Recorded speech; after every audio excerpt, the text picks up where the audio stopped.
Stugotz here. I've said it before and I'll say it again. I love a good gummy. Whether I'm on the golf course or winding down after a long day of carrying the show on my back, all I need is one good gummy to help me totally relax. And now, thanks to my good friends at CBDMD, getting Delta 9 THC gummies shipped directly to your door is not only possible, it's easy and affordable. How about that? Every CBDMD Delta 9 gummy is packed with 10 milligrams of THC per gummy, and let me tell you, buddy, they work. CBDMD also has Delta 9 microdose capsules that feature 1 milligram of THC, so it's easy to enjoy them whenever, wherever. And listen, I know it's easy to get confused with all the different Deltas out there, but Delta 9 THC is the same good old-fashioned THC we've all known and loved for years. To learn more about Delta 9 and everything else CBDMD has to offer, just head to cbdmd.com/Dan. Once again, that's cbdmd.com/Dan for information, education, and the best damn gummies you've ever had. Must be 21 years or older to purchase Delta 9. I've got some local things that I'd like to talk about, including Jimmy Butler's hair and just how delighted I am that the country is being introduced to Channing Crowder, who arrived on our doorstep not knowing how to point out London on a map and with the admissions that he would often urinate himself during games. And that dude did it right. Got out before it could ruin his body, trained by like wrestling wild boars. We will get to Channing Crowder in a second.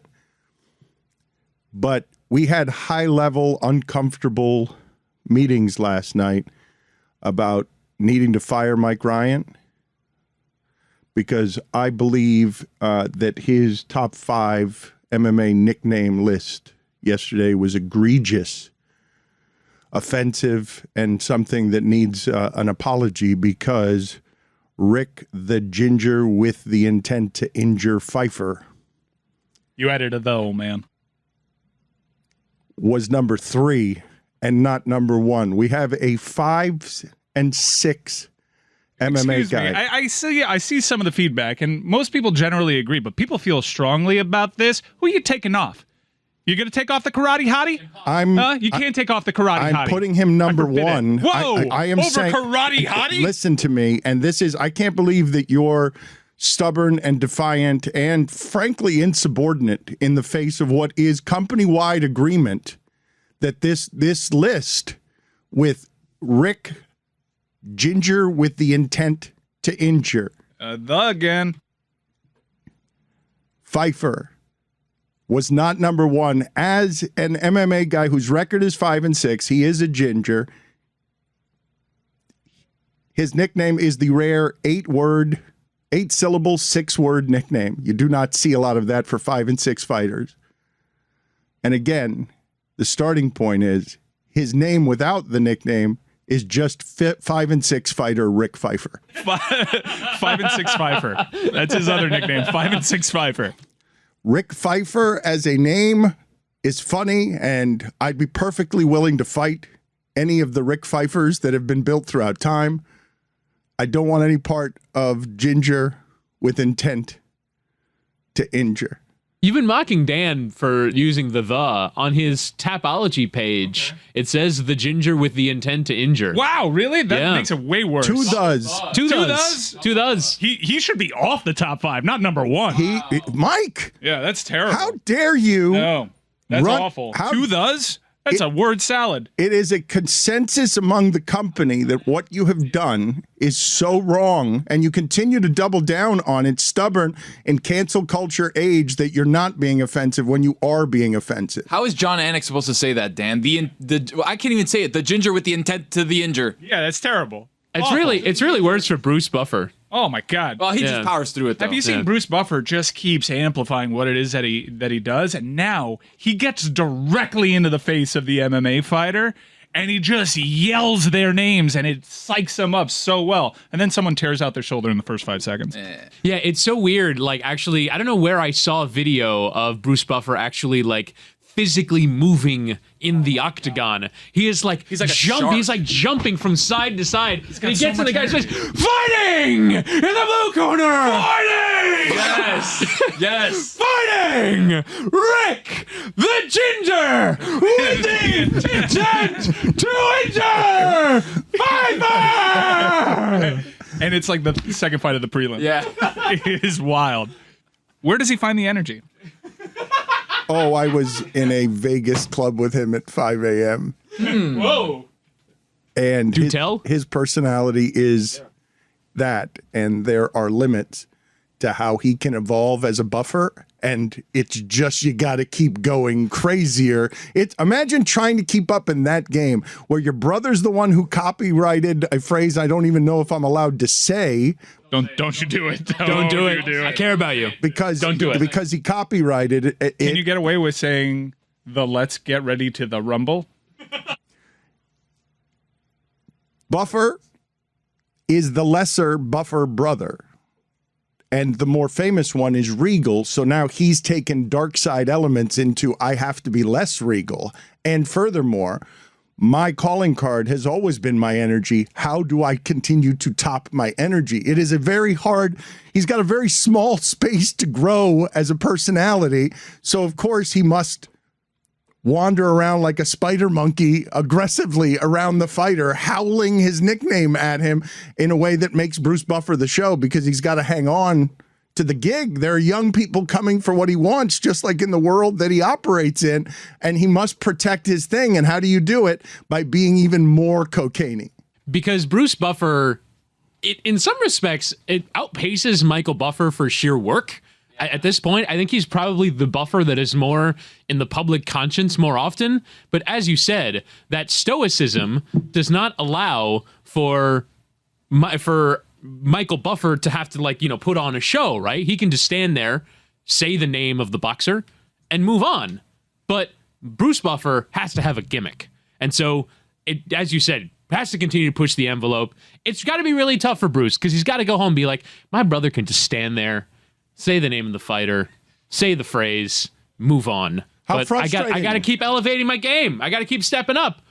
How frustrating do you imagine it is to be the lesser Buffer and your brother eternally gets the copyrighted version of what you do, is the more famous Buffer, you have to be in his shadow, and in the fighting game gets to be perceived as more elegant because he doesn't need to do all your silliness in order to get, he just comes out and is royal and regal and copyrights his phrase, and if any of you use it, even in the privacy of your own home, you owe him $9. But do you think that Bruce Buffer is waiting for a conversation to happen somewhere in America? Perhaps we can have it here.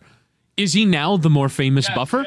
Is he now the Buffer that has more cultural currency? Yes. Because he's doing UFC pay-per-views every third weekend that are in front of millions of people. When's the last time you saw Michael Buffer? I don't remember. In a Corona commercial? Floyd Mayweather fight, I think. The last time he... Probably one of those Jake Paul Triller cards. Floyd's not going for Bruce in that situation. When it comes time to the biggest stars in the game, Conor McGregor and Floyd aren't calling the lesser Buffer. And it's got to be maddening to Bruce Buffer because he's working harder. He is more relevant, but his brother, I wonder if there's secret resentment inside the household. They both make a great living, but Bruce Buffer has to hustle so much more for his, while his brother just paved the path and gets to be Regal guy and gets a commission on it every time anyone says the get ready to the Rumble. Do you ever think that Bruce and Michael Buffer sat around like a coffee table having a cup of coffee and going, how do we both do this? Of all the career, there's 3 people in the world that do this on a big level. Are there? Where's the third? Who's the third? I just presume that somewhere in an international promotion, there's probably somewhere in another country where there's a big PA announcer. In America, though. Yeah, in America, yeah. I mean, Jimmy Lennon Jr. Oh, good show. Whoever it is a distant third. Ladies and gentlemen. That one. Gary Michael Capetta back in the 80s. We also have WWE PA announcers as well. The Fink. Who could forget? Garcia. Gary Michael Capetta was my favorite because he'd hit him with the Brian. That's a really good Gary Michael Capetta. It's also not a bad Sagaki. Dan, you're in luck. Hold on. I'm not in luck because you're still here and not fired, and you are just doubling down on this. But Jessica, you missed Chris Whittingham really got into character and was pointing out to us with a bunch of jitters and jerks how Bruce Buffer has had to elevate his broadcasting game in a very small window that allows him to evolve very little aggressively. And if you don't mind, Whittingham, I know that you're not a circus monkey, but I think Jessica would enjoy. But the Sueys are coming up, and we need a good imitation here for the Sueys. And I don't know if this is going to qualify, and I don't know that we ever have had a Suey category have a nominee that we're trying to aspire to nomination while doing it. It always happens organically. Yeah, trying to push for a nomination is a bad look. No one has Bad done luck, it. Woody. But that's Some would say it's embarrassing.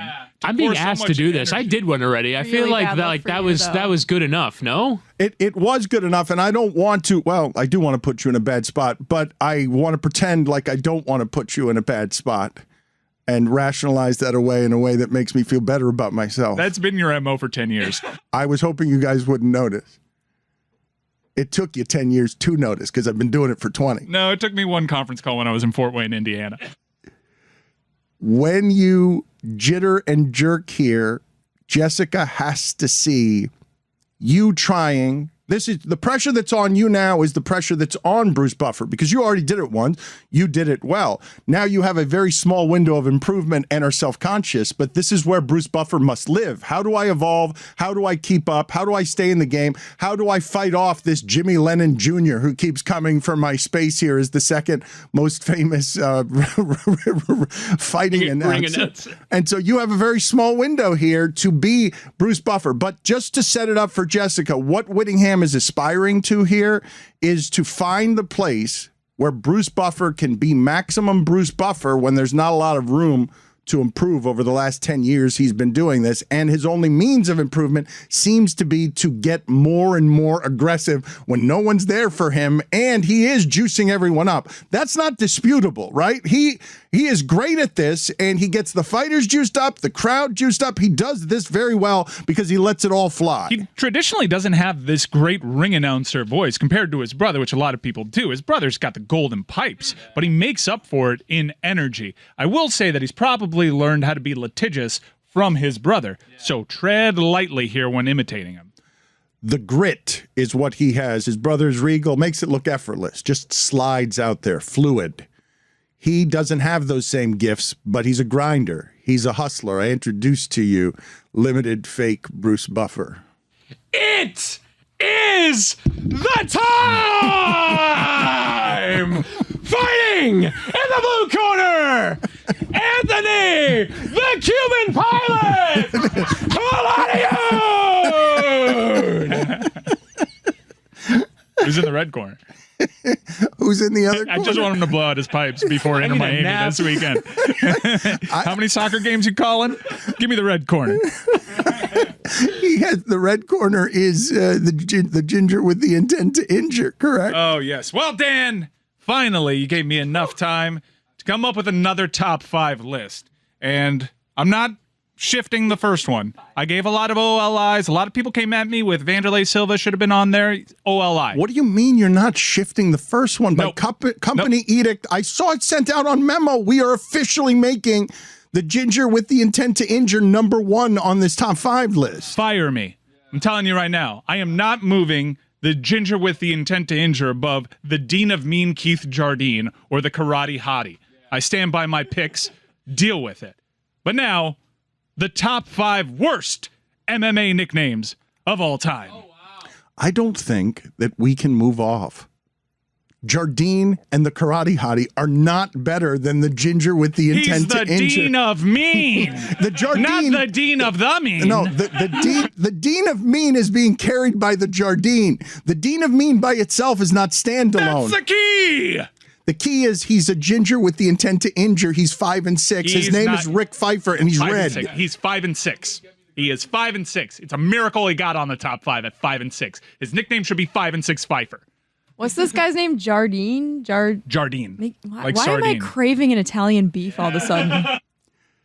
Pfeiffer doesn't have to lean on the cheating that Jardine You're does. sitting next to one. Pfeiffer doesn't need the help of the rhyme in the nickname the way Jardine does. The nickname stands. The nickname stands alone. Now I might actually be fired. With cause. What do you mean? You're already actually being fired with cause. Well, then on my way out, the top 5 worst MMA nicknames of all time. We begin with number 5.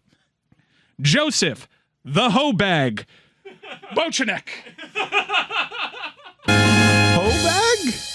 The Hoe Bag. What is a hoe bag? Joseph, the Hoe Bag, Bochenek. H-O-E bag?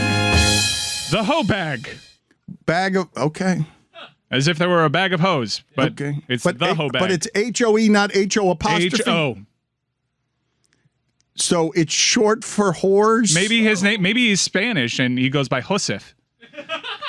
And then that's why they call him the Hoe Bag. The more you know.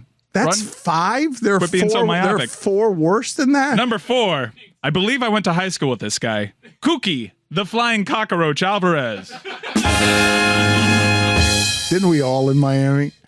I know at least 3 Kookies. I know 4 or I 5. lived with that guy. Number 3. Scott, Tickle Fight, Tomits. Don't laugh at his finisher. It's not exactly Rampage as a nickname. It doesn't exactly. I fear Tickle Fight more. I don't like being tickled. Don't even try it. Number 2. Jorge, the Naked Man, Ortiz. And number 1. Luis, Violent Bob Ross Pena. Violent Bob Ross is a great nickname. He had the little afro and everything. Like, that was my guy.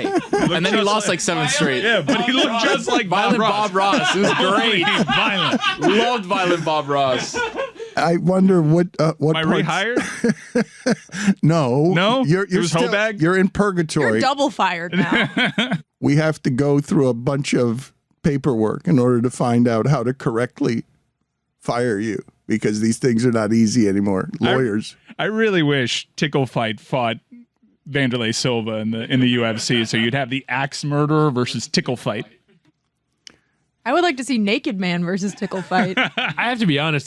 There's a Peacock channel that's 24 hours of Bob Ross. I kind of wanted to see one of those hours actual Bob Ross beat the shit out of somebody.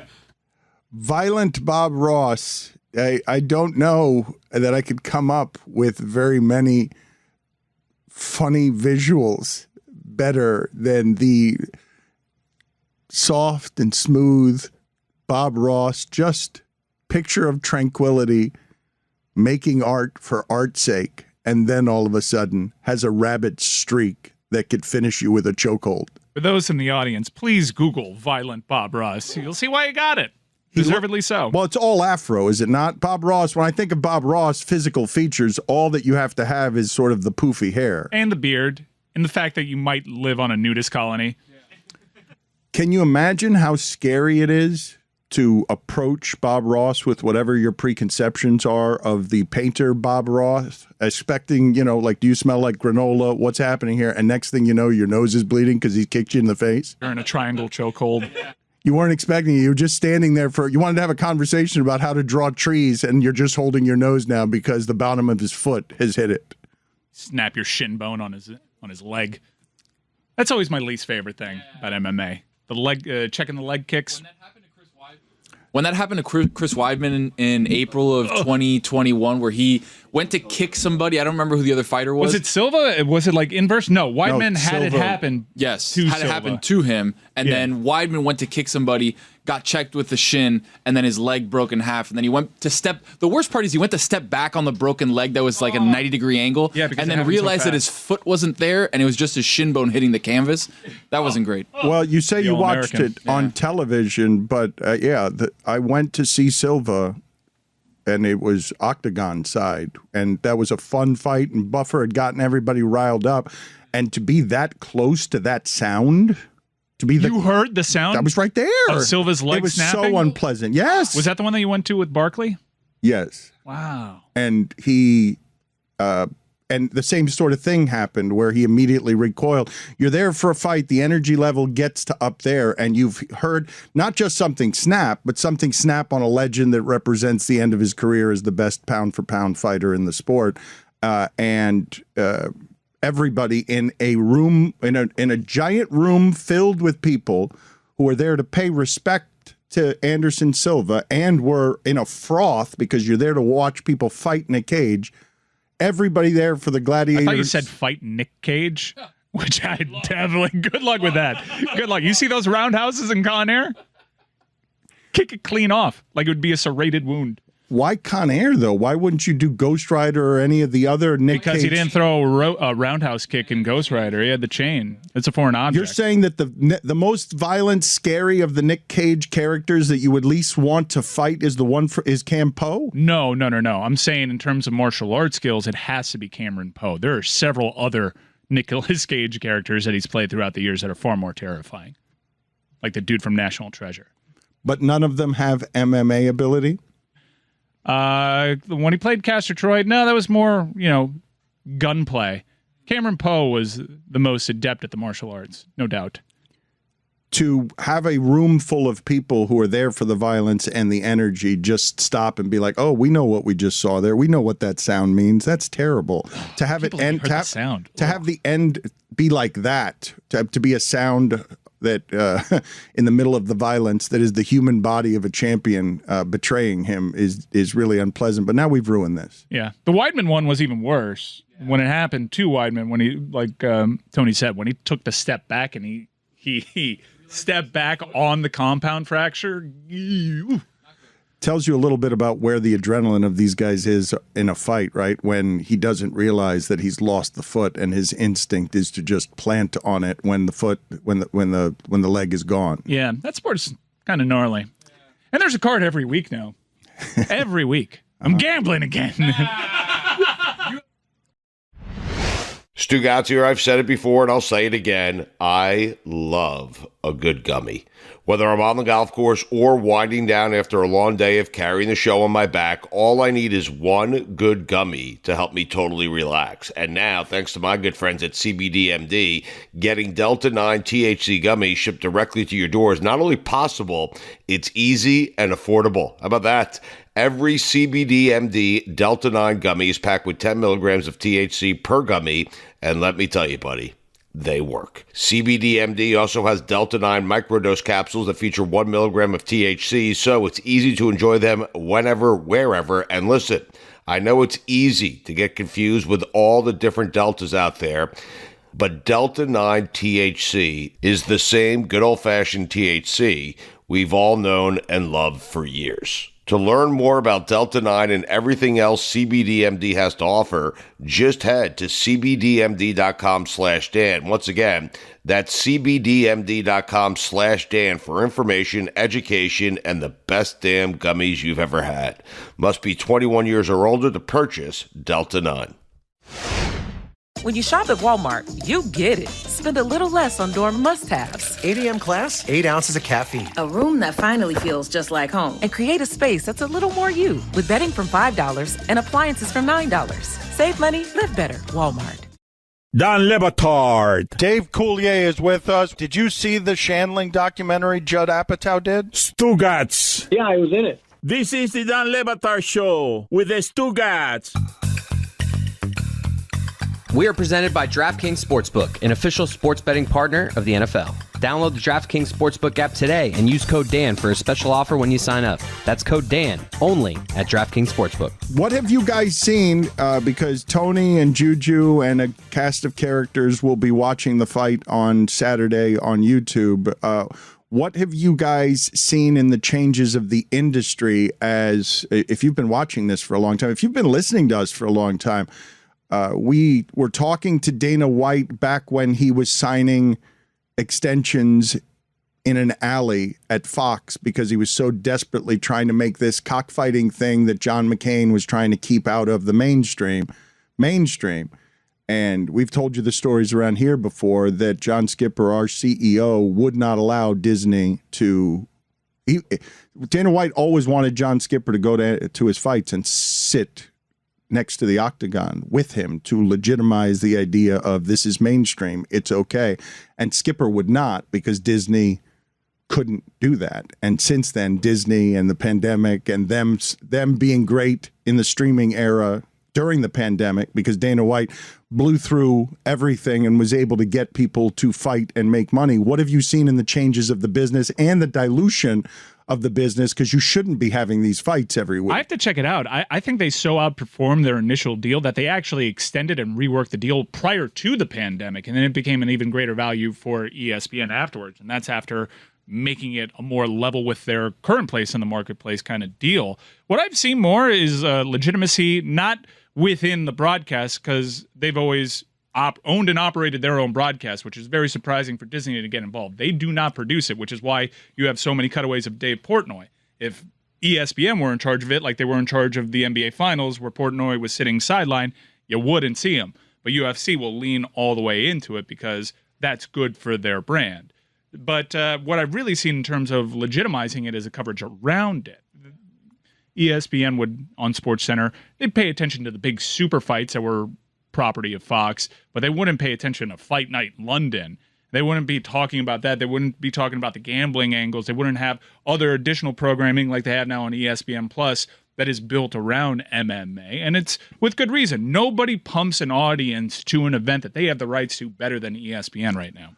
Let me ask you this question and answer it as honestly as you can and help me with, I like talking about this stuff, and I think the inner workings are something that is interesting to the people listening to this, but I also, I'm always real careful, or I try to be real careful, and I fail all the time in the criticisms that I was leveling at ESPN while I was at ESPN aren't a lot different than the ones that I'm leveling when I'm outside of ESPN, but I don't know how many problems I actually caused you guys when Dana White comes over to UFC and I see what's happening with Ariel Helwani, a legitimate journalist, and how Dana White is trying to bully him and how I think the company needs to protect Ariel Helwani and what he does in that sport.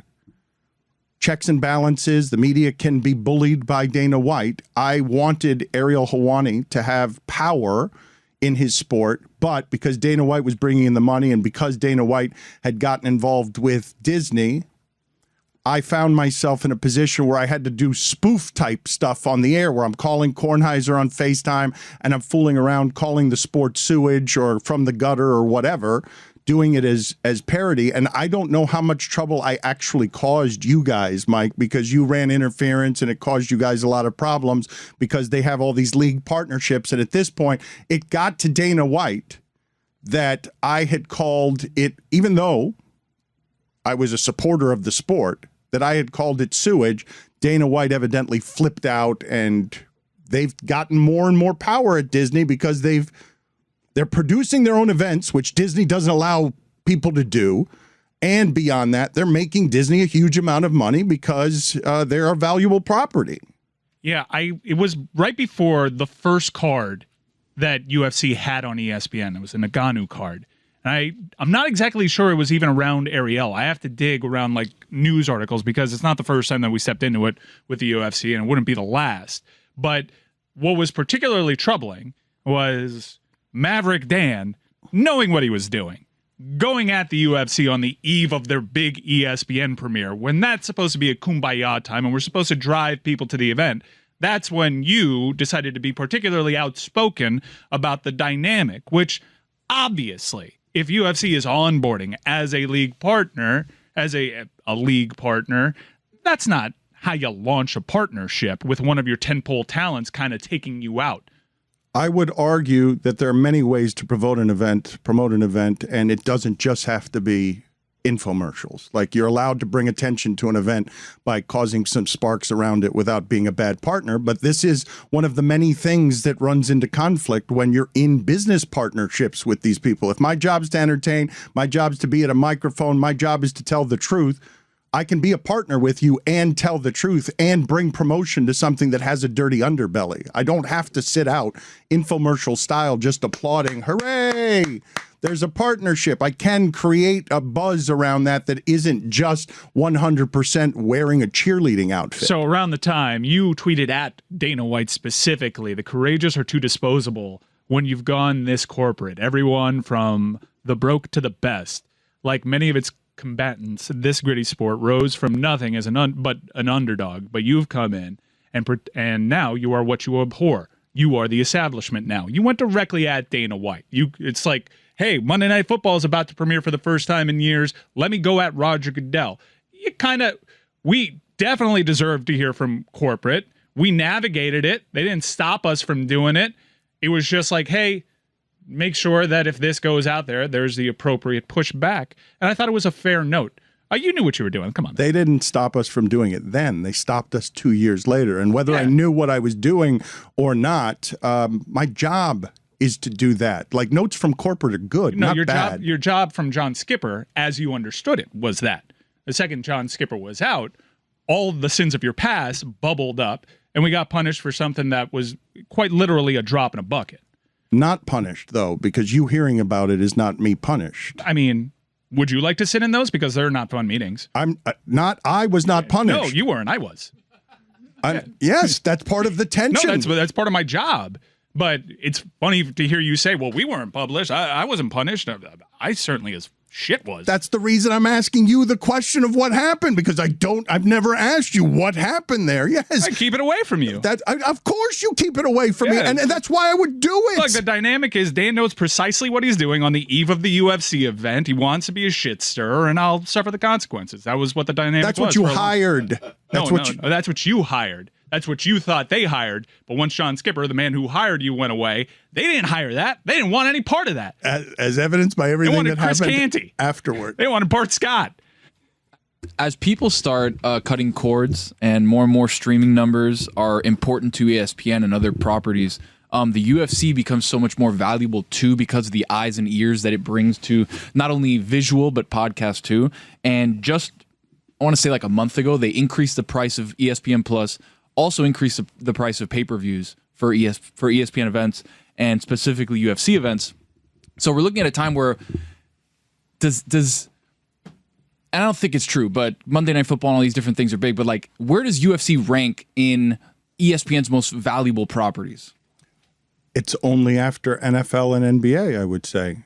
I think it's above hockey, given how often they're able to do it. I don't know what the numbers are, but you're right that subscription service has gone up to $9.99. And part of the stuff for the people who remember what happened to us at ESPN, when we're being shaved down from 3 hours to 2 and it feels like the windows are getting smaller, it was framed as, hey, we're not trying to get you out of there. We soon will be a big digital thing. We're going to Plus. We have a template, a philosophy that we're going with, and we're going to try and merge into the digital age. And you have seen that they are now actually doing that with the Pivot, which has resources behind it. They're doing the podcast things that we were doing in the shadows there, helping them build their podcast stuff before they were actually building the podcast stuff. But now they're doing it because they've all realized, everybody's realized, that there's a space where you could put people behind a wall, where there are more money oil wells, where you can raise the price of ESPN Plus to $9.99, and the people who want those fights are going to pay the $9.99, because it doesn't matter whether it's $6.99 or $9.99. If you're giving me fights every week, I'll pay $3 more extra dollars for that. And they used to be $59.99. They used to be $49.99, $39.99, 6, 7, 8 years ago. And all of a sudden, we're getting to $74.99 per pay-per-view, and you have to be signed up to ESPN Plus to get it. I wonder, though, as someone who has had his interest in this sport slightly diluted by all of the dirtiness and experiences around it, I was already talking about at ESPN that Dana White had a star problem, that he didn't have enough stars, that he had his loyal audience that would watch the fights no matter what, but not enough Bones Jones, and he wasn't paying his stars like stars, and he was keeping the labor cheap. And now, as they make the fighters more and more disposable and the fights more and more often, I wonder how many of the diehards like you are saying, you know what, this is a diluted product. You can't do this as often as you're doing it and have it be the same thing that it was when I had to wait 3 months between these fights. The other thing, too, is there's stars now being born, but they're taking their time so much fighting through the ranks. Like Paddy the Baddy Pimblett is somebody who's coming over from London. He's like this incredible new guy, and they're saying, oh, he's got shades of Conor McGregor coming in. He's going to be the biggest thing in UFC. And they're taking him really slow throughout the process of fighting guys that are 20th ranked, then 17th ranked, then 15th ranked. Like, it takes time, and Dana wants to mill those guys to make sure that they have the most star potential once they get to fighting top 3 guys, fighting for a championship. So it's tough because we are seeing a little bit of a dilution of stars just because the old guard is not there anymore. DC's not there anymore. Now he's commentating. Bones Jones hasn't fought in 3 years. He was the biggest fighter on the planet, and now Silva's he's gone. kind of a Conor joke. McGregor's lost his fights. He's still got Masvidal, who's made it on his mouth. And with the resources of Disney, and the number of fights on mainstream, they should be able to build more stars because they'll be getting people eyes on these guys and their personalities and their stories. That should help, but it hasn't happened yet. And what I've been watching, and again, admittedly, I'm less interested than I was. The star problem that he had before is only worse now when you've got a bunch of cards where I don't know a lot of the people because I'm not following the way the diehards follow. But moving on to some of the other things that are happening locally, I know Jimmy Butler's hair was a big topic of conversation yesterday, but Pat Riley was trending because Joe Biden made a trade.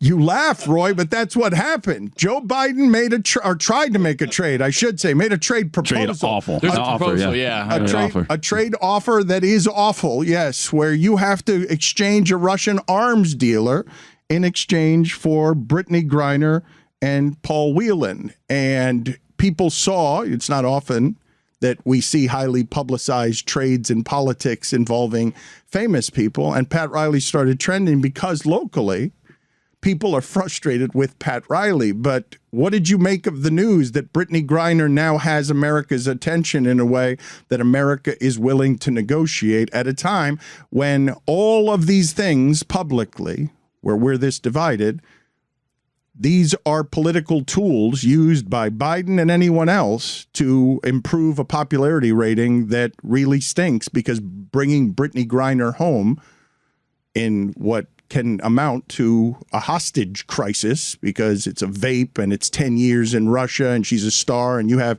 a lot of people showing activism on behalf of Brittany Griner. Joe Biden doing this, how did you receive this news yesterday when you see Joe Biden trying to make a trade? Well, first of all, it's about time. That's the first thing I have to say. And the second thing is, I hate the fact that they are using Brittany as a pawn. That's basically what it is. These charges are trumped up so they can get the most advantage they can out of the United States to get her back home. And it's pretty unfortunate that she's being used as a pawn. I mean, that has to be a scary situation to get arrested overseas like that in a foreign jail. Like that's terrifying.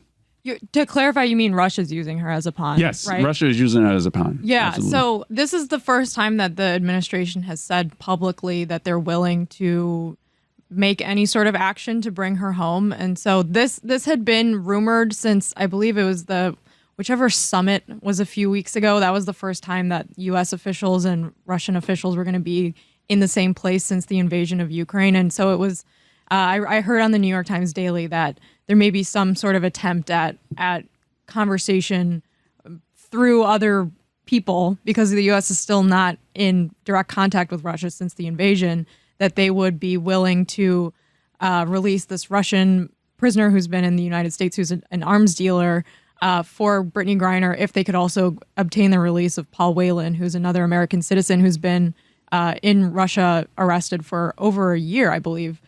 So this is the first time that the Biden administration has publicly said anything about what they're willing to give up to bring the American prisoners home. So I think that it is extremely newsworthy. There's no sort of timetable on when this could actually happen and if Russia will accept the terms. Right now, it's just an offer.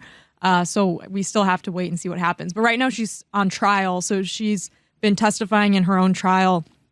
And she said on Wednesday that basically the Russian criminal process was what Roy said. It was scary. She's been denied rights, and she's, the marijuana cartridge that was in her bag was prescribed by a doctor, and she is saying all of the things to indicate this is part of a broader legal strategy, and hopefully will work in getting negative attention to Russia, and so they will just want to give her back, I suppose. But obviously they want something for it. That's how these things work, and it is extremely frightening, like Roy said. But the Pat Riley portion of this, I don't understand. Can you explain? It's almost like Bill Zito at this point now. It's that he hasn't traded for anybody, but Biden has. So I think that's why everybody's kind of upset. people are frustrated by Pat Riley has spoiled them. Miami has to get in the game. There's expectations. Are they going into next season with Caleb Martin at the 4? That is what was happening yesterday as Joe Biden tried to make a trade proposal. It's where's Pat Riley's trade proposal? Why isn't Kevin Durant here already? You know what the nickname of this Russian chess piece that they're using here? Merchant of Death. That's his nickname. Holy shit.